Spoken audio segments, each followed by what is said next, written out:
Welcome to Countdown to Game Day, covered by State Farm. We're in Bristol, Connecticut. Christine Williamson, Terrika Foster-Brasby, and Sam Ravech in studio. But Game Day is in Greenville, South Carolina. Greenville. Just so you guys know how to say it correctly. It is Greenville. Greenville. That's what I've been told. That's when I lived in South Carolina. That's what they told me. So there is a person that is actually live in Greenville, South Carolina. Elle Duncan, the host of Game Day, going to join us very shortly. And Elle, obviously, as I mentioned, we're not there with you. We're a little jealous that you are there. Oh my gosh, looking amazing. Amazing. Thank you. Well, friends. Yeah, thank you. I will say I picked out this suit not remembering that my good friend and colleague that's sitting next to me right now, Andrea Carter, actually has a pet snake and loves snakes nothing is her family. So I basically wore her family on my body, and she's feeling some kind of way about that, but what can we do? It's not real, though. Okay, you guys don't have to be quiet, folks. There we go. Okay. That's what I was waiting for. The crowd, the environment. It seems like it's very lit out there. Okay, obviously we're getting ready for the SEC Championship. South Carolina and Tennessee matching up at 3 p.m. on ESPN. But last night, Tennessee won, but they were down by 17 at one point. What were your takeaways in Tennessee's game against LSU? Yeah, I mean, I think sort of the opposite when you look at what's going on with South Carolina the last time they played, right? They came out really, really hot against South Carolina. Obviously, things cooled down, and they ended up losing ultimately yesterday, though. And we're going to talk to Kelly Harper about this very moment when she joins us on set live right at the top of the show, noon Eastern on ESPN2. Shameless plug, hello. But it was a timeout that she called. Her team was down 17, the largest deficit of the game to that point. LSU had just hit back-to-back threes. And she talked about the calmness with which she said to her team, like, do you guys want to do this? Right? Like, do you want this opportunity to show these people that you can hit someone in the mouth? And they came back, and of course, they leaned on their star guard. So I would say my biggest takeaway from that one is that they used some of that momentum in the beginning of this game, similarly to when they played just a little bit ago. What Tennessee loves to do, right, get those offensive boards, I think we can all say probably isn't going to happen against a physically imposing team like South Carolina. That's what they do. But if they can get out there and make sure that they get those transition buckets and take that 10 minutes of tape from 10 days ago, they can really string together a game here today. One person that they're going to need to help string them a game together today is Rickea Jackson. She has had 8 straight 20 or more point performances. What are your thoughts on her and her performance? Yeah, Rickea has been absolutely incredible for Tennessee. We talked about that a little earlier as well. Andrea talking about how much is Predison on the guard play for Tennessee. They'll need to lean on her. They'll need to lean on Jordan Horston the same way that they did just yesterday to get them here today. All right, so as we inch closer to Selection Sunday, the conversation starts to be who should be in and what teams should land where. So let's start at the top and just, I mean, obviously we know how everybody thinks that South Carolina is going to absolutely dominate the NCAA tournament, but what teams do you think should have 1 seeds going into the tournament?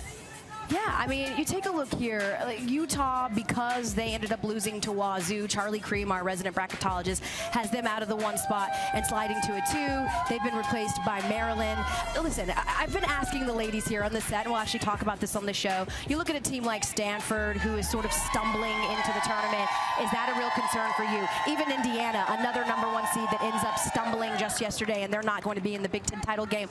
I think my biggest concern is that one of the teams that you just showed up there that's actually a 2 seed, and that would be LSU. You know, Kim Mulkey said yesterday, good teams close out games. We saw them not do that against the Lady Vols, who, by the way, aren't ranked right now and have as many wins against ranked opponents as LSU does. They need an opportunity, or needed an opportunity, to show and prove that they are worthy of sort of that seeding, and I haven't seen that happen from them yet. They also don't have the benefit of really working together. This is a fairly new team, right? Angel Reese, who is really the person on that team, just joined as a transfer. So I think I'm going to give the benefit of the doubt to some of those other 1 seeds just because they played together before they've been here together. LSU hasn't. They're unproven. I think they have a lot of question marks. All right, I'm going to get Sam and T in on this conversation. T, I'm going to start with you because Elle just mentioned Angel Reese and LSU. I know you're hot on them. Who do you feel like should be 1 seeds going into the tournament?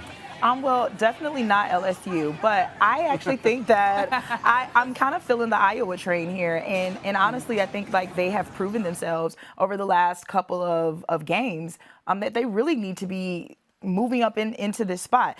I'm looking at Maryland, currently sitting right now, according to Charlie Cream's bracketologist, sitting at a 1 seed. And I say to myself, Maryland has lost to Indiana. They have split with Iowa during the season, and clearly just lost to Iowa in the Big Ten tournament. Right. So if there's one team that really should move up, to me, It's Iowa. Yeah, people are tired of the conversation. UConn went 18-2 in the Big East this year. I think there are other teams outside of those 5 that we showed on that graphic there that are at least deserving of being in the conversation. What happens if Virginia Tech wins the ACC title here today? I mean, they beat Tennessee earlier this year. This is another team that has kind of been one of the better teams in the ACC and in the country this entire year. I'm also with you, Iowa. I mean, I think there's so much on the line with these conference titles today and later on that I think could change what we see on the one line. Yeah, you started talking about the ACC conference titles. We're going to bring Elle back in for this conversation because the ACC title game is happening today at 1 p.m. So what changes if either Virginia Tech or Louisville win the ACC tournament for you, Elle? Yeah, I mean, for Louisville, right, I think for both of these teams, they're riding the benefit of momentum. For Louisville, the biggest sort of missing link for them from the team that made the Final Four a year ago is their defense, something that they're starting to see more of. Now, my folks here on the set would tell you, okay, they didn't have Olivia Miles, right? Like, they picked and beat up on a Notre Dame team that didn't have literally their star guard. But I would say just the idea that, again, they've got the benefit of having played together, the consistency of being in those big moments. I trust a Louisville to try and make some moves should they find their way into that top 16. And we actually saw Charlie Cream say that if they win the ACC title today, they will, as they're currently the first 4 out, they'll move their way back into there. So we'll see that happen. And as far as Virginia Tech, I'm going to give a little love to my girl, Drea Carter, who weeks and weeks and weeks ago thought that they could be the sneaky sort of team that could make some moves that people wouldn't see coming. So I think, again, for Virginia Tech and for Louisville, either one of them, it would be the first title win for Virginia Tech. That kind of momentum, that kind of confidence building as you head into the tournament is fantastic. Thank you so much, Elle. Always looking so good. I want to borrow that jacket, just FYI. Oh my God, you guys are all gonna make Andrea hate you. Well, it's a little musty right now because I'm sweating, but once I get it dry clean, babe, it's all you. So I got you. I forgot the crowd can hear me, and I just told an entire crowd of people I'm musty. It's sweaty. They're probably musty too. Let's be real. They've been outside all day. That's true. They've been outside. Elle. We'll see you later. Yes! There we go. Thanks, Elle. I'm not gonna lie, I'm sweating a little bit under my Oh my God. too, so it's perfectly Only fine. We'll see you later. Only Elle can make that feel so cool, right? Everybody's must. So, I mean, we're talking about this ACC matchup. This is the Sunday slate and conference matchup games in general. Any games that are standing out to you guys that you guys are most looking forward to? Yeah, I am obviously looking forward to, well, maybe not so obviously, but I can't wait to see this Washington State-UCLA game, believe it or not. I've been a big fan of Washington State throughout the last couple of weeks, and really, I feel like I have a lot of Washington State fans, alum who are friends of mine as well, and so in order to keep that friendship intact, I need to do that. Ohio State, I mean, getting Jacy Sheldon back changes everything, but can Iowa close it out? I think that's going to be great, 5 Eastern time on the ESPN. Wow, I like how you did that. Shameless plug. Hello. Let's go to that top game, Louisville, Virginia Tech, because we're talking a little bit about them. And Sam, I know that Virginia Tech has really impressed you lately. What have you been so impressed by when it comes to that team? It's really been a culmination, I think, of the last 7 years, pretty much since when Kenny Brooks got to Blacksburg. What Virginia Tech has done, and keep in mind, when he got there, Virginia Tech was at the bottom of the ACC, and I mean bottom 3 for a couple of years. But when you look at what he brought in, Liz Kitley, and even going back to Asia Shepherd last year, his first recruit, changed the culture of Virginia Tech. Liz Kitley, back-to-back ACC Player of the Year awards, also the K-Yow Scholar Athlete of the Year. Georgia Amore's just been knocking down threes like it's another day at the office, 6 for 8 in the semifinal last night. Year 7 for Coach Kenny Brooks, and I think if they win today, they will have a great chance at being a 1 seed, and they should be in that conversation for how well they have played as a unit. This is their first ACC tournament final game, so we'll see how they do today, as I mentioned, at 1 p.m. today. On the other side, Louisville, for you, T, what has been clicking for the Cardinals? I just think it's extremely interesting that Louisville was a team that I think we all said in the beginning struggled heavily with consistency. Yes. If it wasn't Haley Van Lith, if it wasn't Morgan Jones, where do you get this offensive production? And over the last 2 games, ironically, against teams that they both struggled with and lost to during the regular season, they managed to put back-to-back complete performances together. They got a lot of help from Cochran with 12 points. Robinson gave them another 10 points, 8 boards. I mean, again, this is the kind of momentum that you want heading into this tournament, and I think that it solidifies, like, this is the kind of team that we have wanted to see from Jeff Walz the entire season. I feel good about this Louisville team. To Jeff Walz's credit, he did change up the lineup a little bit, probably towards the half of the season. Norika Kono's playing a lot more, great shooter from the outside. Mikasa Robinson's a fan favorite in Louisville. When she comes on the court, they love her. They love her tenacity. She plays some of the best defense in the entire country, probably one of the more underrated guards as well in the country, and she's just an experienced leader. And I think the team has kind of come around her, and she's led them to where they are. She may not do a ton of the scoring, but when she carries the ball, when she's out on the court, this Louisville team just feels a little bit different. Louisville had 4 players in double figures in that semifinal win, so they're obviously getting a lot of production from a lot of girls on that court. All right, let's go over to the Big Ten because you mentioned Ohio State, Sam. Yeah. Jacy Sheldon is back for them. What kind of boost is she giving this team? When Jacy Sheldon's on the floor, this is a Final Four good Ohio State team. I remember calling the ACC Big Ten Challenge between Nebraska and Virginia Tech earlier this year. And even seeing, you know, kind of these two teams playing in Ohio State as well, playing in that challenge, they are just a different team. And Jacy Sheldon, Taylor Mikesell, they call the Splash Sisters. They're such good shooters. And it's just been unfortunate to see Jacy Sheldon miss so much time. But the biggest question is going to be, how much can she give this team? Can she go at full go? And look, if they win today, who knows? They could be up climbing the rankings as well. And just remember, this is a team that was on like a 19-game win streak before they like hit this skid where, you know, we were like, well, what happened? Where is Ohio State going? So just to your point, having her back in this moment is incredible. They had the largest comeback win. It was 24 points in Big Ten tournament history with that win over number 1 Indiana. So what did you see in that win that Ohio State did well? They moved the ball incredibly well, and I think they also really picked it up defensively. With the way that this team plays, when they're playing at their best, they are moving the ball, they are getting in transition, and they're getting open looks at 3. Ricky Harris as well, the point guard, makes things different for this team. Cotie McMahon is one of the best freshmen in the entire country. I was going to ask you about Cotie McMahon because what makes her so good? Gosh, I mean, I think that Cotie is one of the best at the dribble drive, getting to the rim, attacking the rim, and getting to the free throw line. That's also what Ohio State does really well. They love to penetrate the paint and just get in deep. They're not the biggest team. Rebecca Mikulashikova is probably one of their bigger players and has been a go-to player in the post. But they run kind of a 5-out system. Even Mikulashikova can get out and hit a 3. But yeah, you see Cotie McMahon loves to get out and run an open floor. Yeah, Big Ten Freshman of the Year. She had a big game in the win over Michigan. 28 points, 12 rebounds, 12 points, 14 rebounds, and 3 assists against Indiana. Okay, let's go over to the Pac-12. Let's go to the West Coast. That's the best coast, right? UCLA took down Stanford, and that was huge for them, right? Talk to me, T, about what that means for both teams. So, number one, Stanford, and I have said this, you know, I thought that was the team that probably had the best chance to match up against South Carolina. But them losing 3 of their last 9 and not being able to, first off, the fact that neither of the top 2 teams are in the Pac-12 tournament just kind of really lets you know, like, how wide open this conference really is. But what I have loved from Washington as well, really more from UCLA, is just the fact that they have been a scoring, like, offensively, they have found their production from everywhere. Just going through their game against Stanford, 29-15 in the 4th quarter. Kiki Rice, she's a freshman and she's playing like she has been here before and literally knows how to run this team. And 22 points from her, 5 boards in that game. Like, I love the fact that this Pac-12 tournament is going to expose 2 teams that really have done the most work over the last 2 weeks to position themselves in this place to win. And now we're all questioning, how good has Stanford been really? Are they going to finalize and finish out in that 1 seed? And I don't think they do, given that they're not going to be playing in this tournament. I tend to agree with Terrika here. I think that it's concerning, losing 2 of the last 3.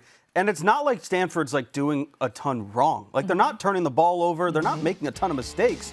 It's just that they've been too inconsistent.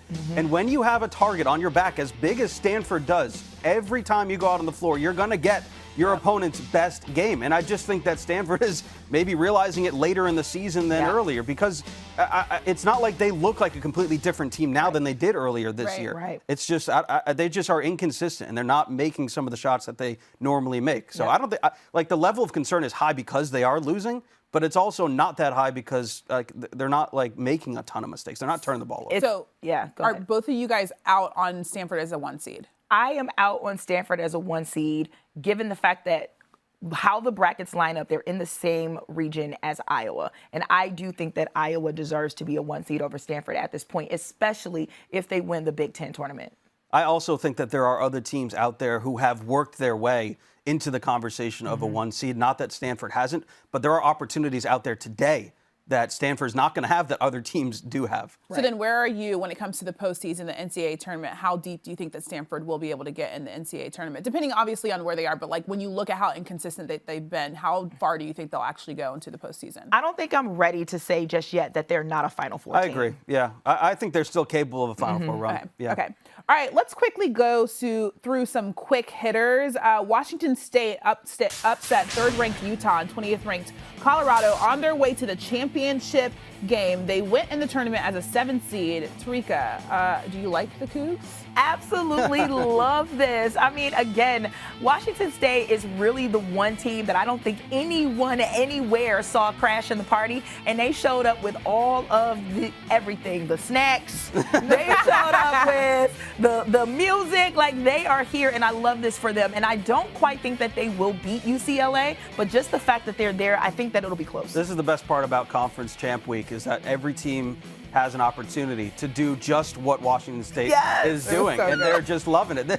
This is what makes college basketball so great this time of year. Oh my gosh, and you just love, obviously, like, you know, when athletes love talking to the media post-game, that rarely happens. It happens in women's college basketball. Okay, next in the Big Ten, Purdue and Wisconsin had a tense second-round matchup. Wisconsin hit the go-ahead 3 with 10 seconds left before Jayla Smith kept Purdue's tournament hopes alive with a last-second 3-pointer. This is why we love March Madness. Yeah, exactly. Again, it just continues to give us the best games of the year. And it's always a player that maybe you don't necessarily expect to come alive for your team and make that shot. And that's just what we saw in this game.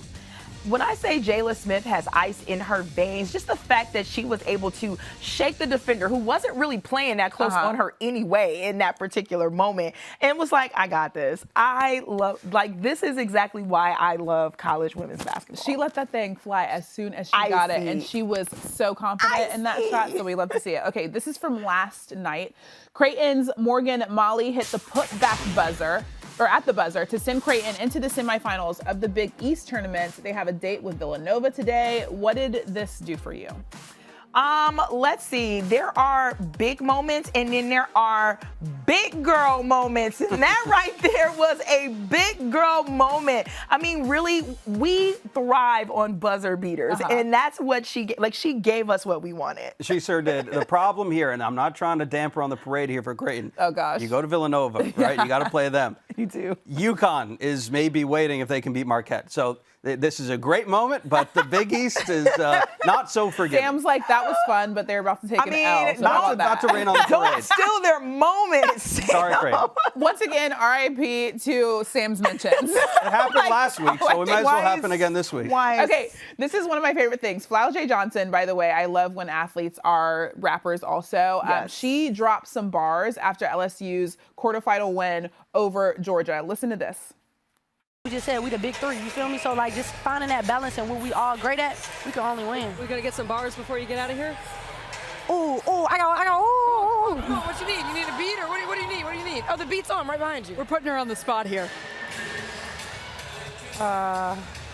Oh, why you saying we talk it ain't last a week, but you liking my story, you gassing me. Are you gonna rap or be an athlete? If I'm still doing both, why you asking me? Real rich when I shop, I need cash receipts. Wake up and ball, get the cash repeat. Got the city on like I been had the key. Yeah, I don't ask the fee. Do it, I run it up, feel like the renegade. I got a Puma deal, I don't get in the J's. I had to mix up the Sprite with the lemonade. If they try me, they come and I send a game. I'm not an amateur, know me in Canada. I put on drip when they bring out the camera. Red carpet, I'm lit, man, I'm flammable. I keep eating these rappers, I'm cannibal, yeah. Let's go. What would have been amazing, imagine if she said, I keep eating these bulldogs. But that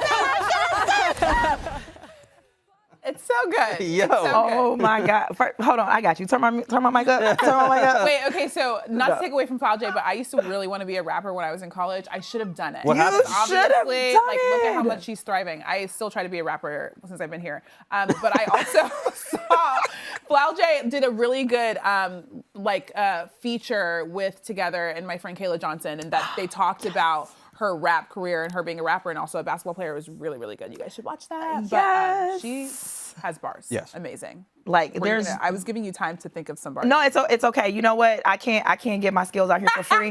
So y'all gotta. No, I got nothing for you. Trust me, nobody wants that.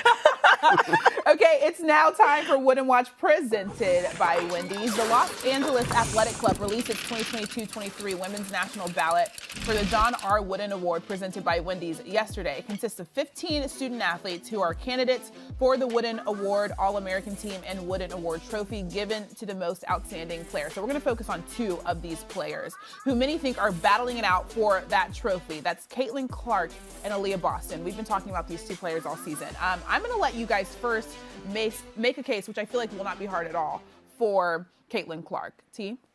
Yeah, I mean, I think that it's very quite simple. Caitlin Clark has literally been the person to lead Iowa to this standard of exceptionalism for not just one season, but two. Now, last year, I would say that I 100% felt in my bones that it was Aliyah Boston's. But this year, I think that there is absolutely a case to be made for Caitlin, just simply because of, one, her numbers, her statistics are ridiculous. Number two, again, she's helped this team get put on a map that honestly I don't think that anyone really knew or really respected until over the last few years. And number three, I simply believe that it's time, right? Like at some point it is time for you to take that next step, make that next step on this pedestal, and I think Caitlin Clark absolutely has done that. I'm with you, T. And also, I think we need to expand this list because there are so many other players that you wish could be on this list that just can't make it. But yeah, Caitlin Clark, I mean, if you were to take her out of this team, Iowa is I mean, I don't know where they are.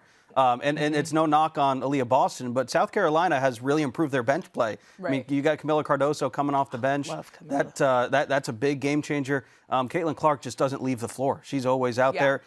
She's the only player in the nation with more than 800 points, 210 rebounds, 210 assists, and 30 steals. So, you know, it's just it's numbers like that you're like, wait, it's like, is this a video game? Like, is Caitlin Clark just playing in a video game we're watching? Like, that's what it feels like. Yeah, we also saw that buzzer beater, that game winner that she had against Indiana. So she's huge for them also. Like, I mean, the fact that we talked about last week, the fact that her range is like outside of the building and she's only improving season over season. How much has she improved this season from last season even? I think that she's improved not only just in her shooting percentages, but I think she's also improved in how she manages herself on the court. Like, I think that it's super important when you look at the characteristics of this award that you have to also understand, you need to understand how are you as a floor general? How are you able to make your teammates around you better? You can't think that someone like Warnock isn't being an incredible player because she's playing alongside a Caitlin Clark. So I think that counts for something. Here's my favorite thing about Caitlin Clark, too. Whenever she's asked a question in an interview, the first thing she always goes to is her teammates. Like, she never tries to bring attention upon herself, despite the fact that it is always going to be on her. She is always putting her teammates out there first, saying, without them, I'm not here, which is correct. And it's just great to see.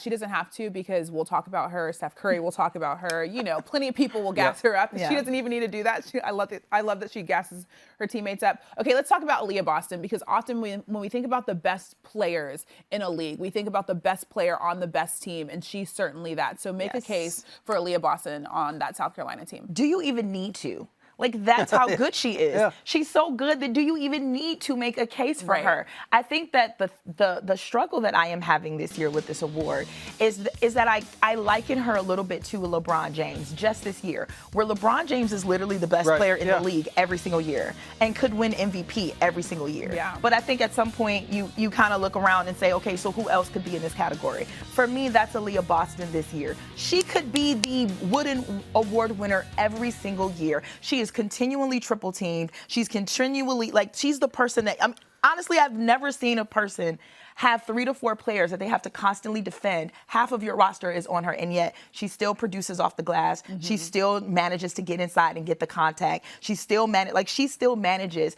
to be one of the most dominant players in women's college basketball, period, to me. Do you need to make a case? Yeah, I always feel bad, too, because she's underneath, and this happens with other bigs, Liz Kitley. Like, the amount of times that they're called for fouls is so small. Like, they're always fouled, despite the fact, whether it's called or not. They're double, triple team. They're always getting hounded underneath. And this is just what Aliyah Boston. Are you good there, Christine? I just wanted to catch you there to make sure you're good. No, SEC Player of the Year, and I think that recency bias as well plays a big factor in this.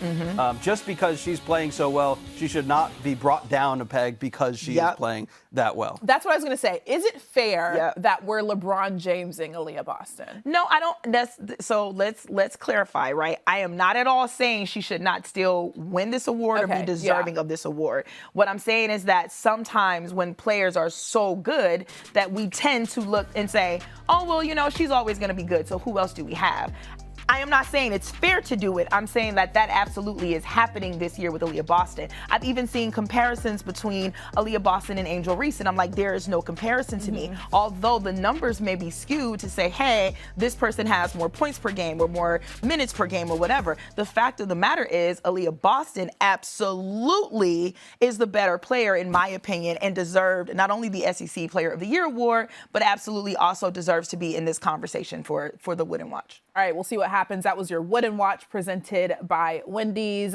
Both Clark and Boston will be playing in conference championship games today. Now it's time for What If, covered by State Farm. There have been, when you think about it, a number of injuries across all of women's college basketball that have really impacted major teams. Let's first focus on Notre Dame. First team All-ACC guard Olivia Miles is day-to-day with a knee injury, but she did make the trip to Greensboro for the ACC tournament. Obviously, they're done now because we know that they're not in the championship games. Louisville is in the semis, or Louisville beat them in the semis. But what if Olivia Miles misses the NCAA tournament? So right now she's day-to-day, and from talking to people at the ACC tournament, it looks like that she's going to get evaluated later in the week, and they're going to have more information at that point. If Olivia Miles is not able to play, this is going to be a problem for Notre Dame, and it's not just because she won't be there. Dara Mabry is out for the year. Lauren Ebo has had injuries as well. And we just saw Sonia Citron actually go out in the semifinal game, but she was able to come back. So it's such an unfortunate injury, and Olivia Miles, I think, knew clearly, you're seeing it there on the floor. She knew there was a problem right away. And it was so sad to watch. Leads this team 7.2 rebounds a game, 7 assists per game, 2 steals per game, and she's second on the team in scoring over 14 points. I mean, find something that she does not do for this team. That would be the question. Yeah, I completely agree with you, Sam. And then I look at the game that they played against Louisville. I mean, 38 points. To me, I understand losing a player as critical to your team as Olivia Miles, but it also seemed like there was a loss of mental, tenacity for this team after that as well, because I can't imagine how you could lose 38 to 64 against Louisville, who, at the time, they were playing well, but Notre Dame was a much better team than this. If there's a coach that can get them through this, I think Niele Ivey is the coach to do it. She has the ability and knows this team so well that she can guide them through this. She's been able to guide them through injuries throughout the course of this year and get them to a regular season championship. So I think she's the coach to do it. ACC Coach of the Year, she is a champion. Yeah, so Notre Dame confirmed to ESPN that they will be further evaluating Miles in her status next week following further evaluation on her right knee. So now let's go to UConn, because Azzi Fudd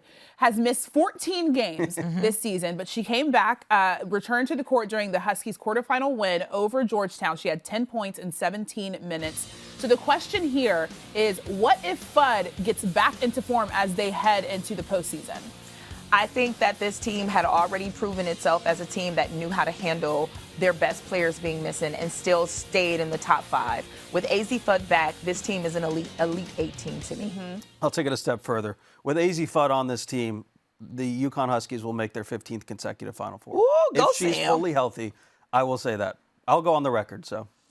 Oh, wow. We love that for you. Okay, we'll see what exactly happens. Hopefully she's able to stay out there and not get re-injured because she did get re-injured earlier in the season when she tried to get back on the court. So hopefully she's nice and healthy and can make a run into the postseason. All right, who you got really fast, USC or UT?